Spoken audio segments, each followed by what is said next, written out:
Where were the holy children in America and around the world when Judge Roy Moore was outnumbered by the heathen and the American government?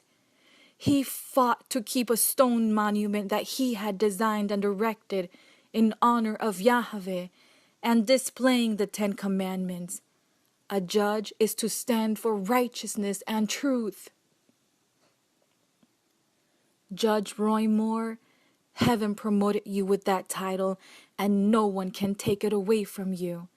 You are honored in heaven for what you did on August 27, 2003 in Alabama. Every tear you shed is recorded in heaven and came as a sweet fragrance to Yahweh's nostrils because of your love and loyalty to him and Yeshua. Those who set themselves up as judge and jury over you, and the corrupt judge who took away your promotion given to you by heaven of Supreme Chief Justice of Alabama, will taste what it is like to swim in the lake of fire. All who took part will stand before Yahweh, the judge of all creation. For all the people who did pray and intercede, and encouraged this man, and wept with him, and grieved with him, your tears are also recorded in heaven. He sacrificed everything because he refused to compromise the truth. Why did not every church around this world, especially in Alabama and the so-called Bible Belt, support this man and protest with him? I will tell you why. You feared you would be attacked also. You let your brother in Yeshua be outnumbered by the heathen.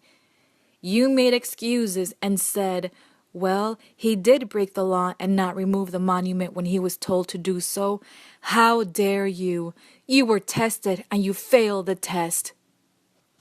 How many storms, droughts, heat waves, and floods will it take to wake you up and fight for what you know is holy and right?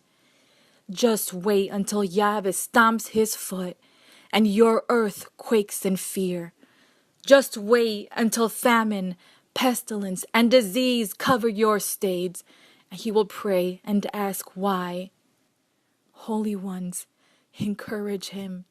Do not forget the price he has paid.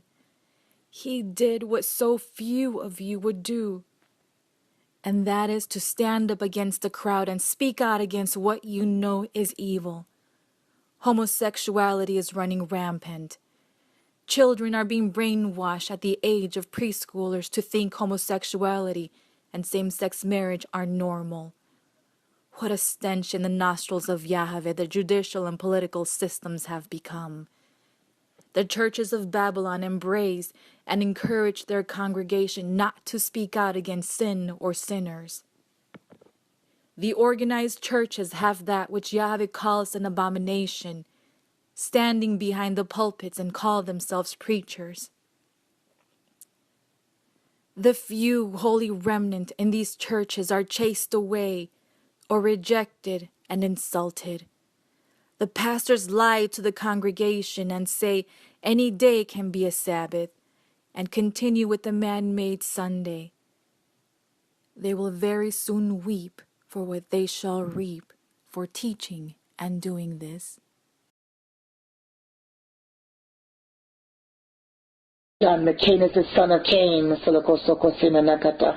said it once, I'll say it again. Hillary Clinton. Your soul is as black can get. There is no lesser of evil running for president.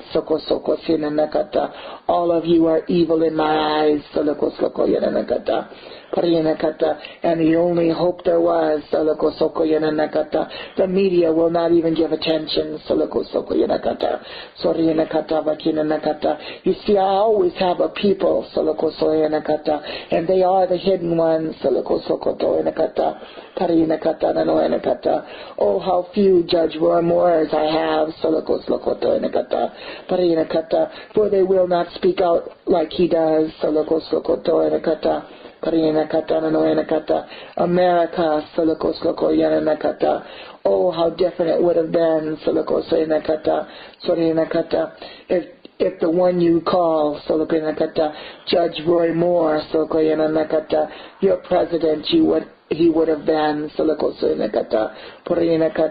but there's no desire anymore for morality or holiness, and it goes from one nation to the next.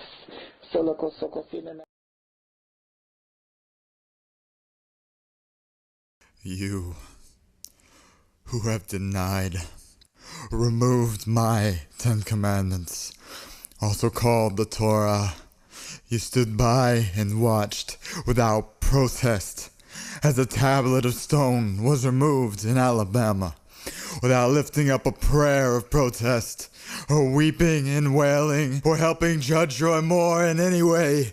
I tell you this, you do not even know me. Have allowed this test as I told this handmaiden and partners of this ministry to fulfill this prophecy in Ezekiel 9.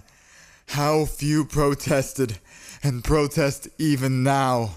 Where are the millions around the world who should be protecting my commandments?